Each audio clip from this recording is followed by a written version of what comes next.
हमारे वरिष्ठ साथी आदरणीय श्री चौबे जी कर्मचारी कल्याण के हमारे अध्यक्ष आदरणीय रमेश शर्मा जी, स्वास्थ्य विभाग के एसीएस मोहम्मद सुलेमान जी खाड़े जी, हमारी बहन श्रीमती विभा श्रीवास्तव जी, श्रीमती नर्मदा ठाकरे जी, कविता सोलंकी जी, लक्ष्मी कौरव जी, यहाँ उपस्थित मेरी आशा ऊषा बहनों, आप सबको दोनों हाथ जोड़ के प्रणाम करता हूँ। आप सबको नमस्कार करता हूँ। सावन का महीना है और बहनें आई है। बहनें भी प्रसन्न है और भाई का मन भी गदगद है। मेरी बहनों, आशा और ऊषा, गांव में आशा, अगर मैं ये कहूं तो अतिशयोक्ति नहीं है कि वो स्वास्थ्य विभाग की पर्याय बनकर उभरी है। गांव में स्वास्थ्य की सेवाएं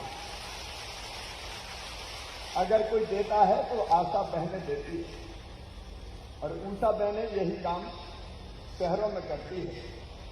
घर घर सर्वे करना हो, बच्चों का जन्म मृत्यु गर्भवती माताओं का रिकॉर्ड रखना हो, टीकाकरण का रिकॉर्ड रखना हो, संस्थागत प्रसव सुरक्षित करना हो, नवजात शिशु और छोटे बच्चों की देखभाल करना हो, समस्त आयु वर्ग के बच्चों का टीकाकरण सुनिश्चित करना हो, ग्राम स्वास्थ्य योजना बनाने में सहयोग का सवाल हो, विवाहितों को छोटे परिवार के लिए प्रेरित करना हो, ग्राम स्वास्थ्य और पोषण दिवस के आयोजन में सहयोग करना हो, विभिन्न बैठक और प्रशिक्षण में भाग लेना हो, ग्राम आरोग्य केंद्र के माध्यम से प्राथमिक उपचार के लिए दवाइयों का वितरण करना हो, रोग नियंत्रण के लिए निगरानी का काम करना हो और स्वास्थ्य विभाग के समस्त गतिविधियों में भाग लेकर अभियानों को सफल बनाना हो, हमारे पास एक ही नाम होता है, आशा बहनें। और मैं जानता हूं कोविड के समय भी अपनी जान हथेली पर रखकर आशा बहनों ने दूसरों की जिंदगी बचाने का काम किया। उस समय घर से निकलना कठिन था। सर्वे करना हो, सैंपल लेना हो, अलग अलग कोविड से बचाने की व्यवस्थाएं करना हो, हमारी आशा बहनों ने अपनी जिंदगी दांव पर लगाकर इस काम को किया। अब आशा बहनों का काम केवल माता और शिशु स्वास्थ्य सेवाओं की प्रचार प्रसार नहीं है। अब वो चाहे कैंसर हो, डायबिटीज हो, चाहे ब्लड प्रेशर के मरीज हो, उनकी पहचान कराने में और इलाज में फॉलोअप करने का काम भी आशा ऊषा बहनें करती है। वे गर्भवती माताओं का ध्यान रखती है, उन्हें आवश्यक सेवाएं और जानकारी प्रदान करती है। वो माताओं को, नवजात शिशुओं को कैसे देखभाल करना चाहिए, ये मंत्र भी अगर कोई देती है तो आशा बहनें देती है। हमारे सामने एक बड़ा चैलेंज है मातृ और शिशु मृत्यु दर कम करना। अब आप सबके प्रयासों से मातृ मृत्यु दर घटकर 498 से 173 हो गई है। शिशु मृत्यु दर घटकर 82 से 43 हो गई है। अभी हमको और मेहनत करना है, इसको और नीचे लाना है। नेशनल हेल्थ सर्वे 3 में प्रदेश के 60% बच्चे कम वजन के पाए गए थे, लेकिन नेशनल फैमिली हेल्थ सर्वे 5 में घटकर केवल 33% रह गए हैं। अति गंभीर कुपोषणग्रस्त बच्चों की संख्या घट के 12.6 से केवल 6.5% रह गई है। और मैं इसके लिए भी आपको बधाई दूंगा कि पिछले 2.5 वर्ष में लगभग 6 बच्चे पोषण के सामान्य स्तर पर आ गए हैं। अब इतने सारे काम आशा बहनों के जिम्मे है। लेकिन मैं विभाजी से भी बात कर रहा था, बाकी भी मैंने आपके ज्ञापन देखे। एक सबसे बड़ी दिक्कत ये है कि जो इंसेंटिव दिया जाता है वो कब मिलेगा इसका कोई ठिकाना ही नहीं है। बहुत जटिल प्रक्रिया है और उसके कारण पोर्टल से अपडेट करने के बाद भी मुझे बहनों ने ये बताया कि उनको कई चक्कर लगाने पड़ते हैं। तो सबसे पहले एसीएस यहां बैठे हैं, मैं निर्देश दे रहा हूं इस प्रक्रिया का हर हाल में सरलीकरण किया जाए और जिला स्तर पर नहीं ब्लॉक स्तर पर ही इसकी व्यवस्था की जाए, ताकि जिले में इन बहनों को भटकना ना पड़े। अरे जितनी मेहनत करती है कम से कम उसका जो परिश्रम है वो तो उन बहनों को ढंग से मिल जाए। इसलिए ये करने का आप तत्काल काम करें। इसके साथ साथ आपने कुछ चीजें और मुझे ध्यान दिलाई है।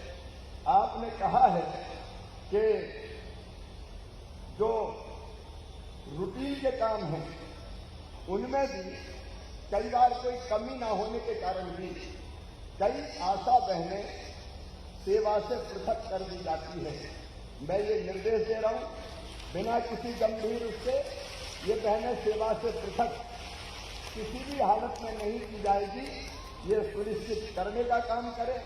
हम ये भी तय कर रहे हैं कि आशा बहनें और पर्यवेक्षक उनकी सेवा निवृत्ति 60 साल में नहीं अब 62 साल में की जाएगी, ताकि वो स्वस्थ रहकर और बेहतर काम दे कर सके।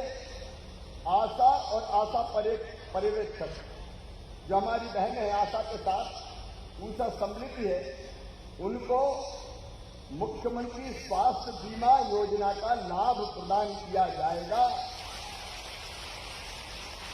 ताकि कहीं बीमार हो तो उनके इलाज की ठीक व्यवस्था हो जाए। मुझे ये भी बताया कि कई आशा ऊषा बहनें अभी मुख्यमंत्री लाडली बहना योजना में सम्मिलित नहीं है। हर आशा और ऊषा बहन को मुख्यमंत्री लाडली बहना योजना में सम्मिलित किया जाएगा। इसके लिए आवश्यक कार्रवाई की जाए। एक बात आई आकस्मिक अवकाश की। वैसे हमारा काम ऐसा है कि कब हमारी जरूरत पड़ जाए, लेकिन फिर भी मानवीयता के नाते हम ऐसी व्यवस्था बनाए कि आकस्मिक व्यवस्था इनको अवकाश भी हर हालत में सुनिश्चित हो जाए। इसके साथ ही आशा के वेतन भुगतान और सत्यापन आशा डायरी के आधार पर सहयोगियों के सत्यापन के उपरांत तत्काल ब्लॉक के स्तर पर ही कर दिया जाए और इसकी कोई ना कोई समय सीमा निश्चित की जाए। लेकिन मेरी बहनों, आपको एक तो मिलता इंसेंटिव, दूसरा मानदेय भी 2000 रुपया हमने प्रारंभ किया था। मैं जानता हूं कि जिस स्तर का आपका काम है, अब लगभग पूरा समय हमारा जनता के स्वास्थ्य की चिंता करते हुए गुजरता है और इसलिए 2000 रुपये का मानदेय ये काफी कम है। इसको बढ़ा के मैं 6000 रुपये करने के निर्देश देता हूं।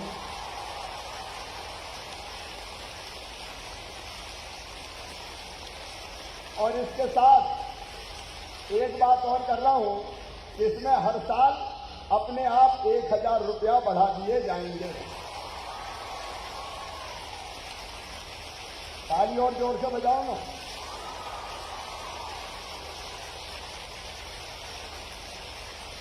क्योंकि जब बाकी सबसे बढ़ते हैं तो ये भी तो दिन और रात काम करती है। बाकी सबका महंगाई भत्ता बढ़ जाता है, इनको भत्ता बढ़वाने के लिए कई बार आंदोलन करना पड़ता है। अब ये आंदोलन करने की जरूरत नहीं पड़ेगी। अपने आप 1000 रुपया हर साल ये बढ़ा दिया जाए, ताकि इनको बार बार परेशानी नहीं हो और महंगाई के अनुपात में इनको अपने आप बढ़कर राशि मिलती रहे। बोलिए ठीक है, और बोलो भारत माता की। और इसके साथ साथ आशा, ऊषा और आशा पर्यवेक्षकों के सेवानिवृत्ति के पश्चात 1 लाख रुपया उनको दिया जाएगा, ताकि रिटायरमेंट के बाद कम से कम कुछ तो पैसा उनके पास हो, जिसका वो अपने भावी जीवन के लिए उपयोग कर सकें। आशा, ऊषा और आशा पर्यवेक्षक बहनों को 5 लाख रुपए का चिकित्सा और दुर्घटना बीमा करवा के दिया जाएगा, ताकि ऐसी स्थिति अगर कोई भगवान ना करे कभी पैदा हो तो उनको कोई तकलीफ ना हो और परिवार को भी कोई तकलीफ ना हो। एक बात मैं पहले ही कह चुका हूं कि ये हमारी विश्वस्त सहयोगी है, ये बहनें हैं जिनके कारण हर गांव में हम स्वास्थ्य सेवाओं को बेहतर ढंग से करने का लगातार प्रयास करते हैं। और इसलिए मेरी आशा बहनों, तुम आशा हो गांव वालों की, तुम आशा हो उन माताओं बहनों की जो बेटा बेटियों को जन्म देती है, तुम आशा हो उन बीमारों की जिनके पास इलाज करने का भी कोई पहुंच नहीं पाता। और इसलिए मेरी आशा बहनों, मैं भी तुम्हें निराश नहीं करूंगा। ये अपना परिवार है, ये आशा ऊषा बहनों का परिवार, ये हमारा विशाल और विराट परिवार। बहनें दिनों रात मेहनत करती है, मैं आपकी चिंता करूंगा और आप जनता की चिंता करो। बोलो सब बहनें तैयार हो? घर घर जाके ठीक से सर्वे करेंगी, टीकाकरण के अभियान में भी जुटेंगी, गर्भवती माताओं की चिंता करेंगी, सरकार की सब योजनाओं को ठीक से लागू करेंगी, भैया को भी राखी बांधेंगी। तो मिलके भाई बहन, सरकार और आशा ऊषा बहनें और आशा पर्यवेक्षक अभी रह गई, उनका भी आशा पर्यवेक्षक रह गई, हमें भूल ही गया था। आशा पर्यवेक्षकों का वेतन जो मानदेय है वो भी बढ़ा के 13,500 रुपया किया जाएगा।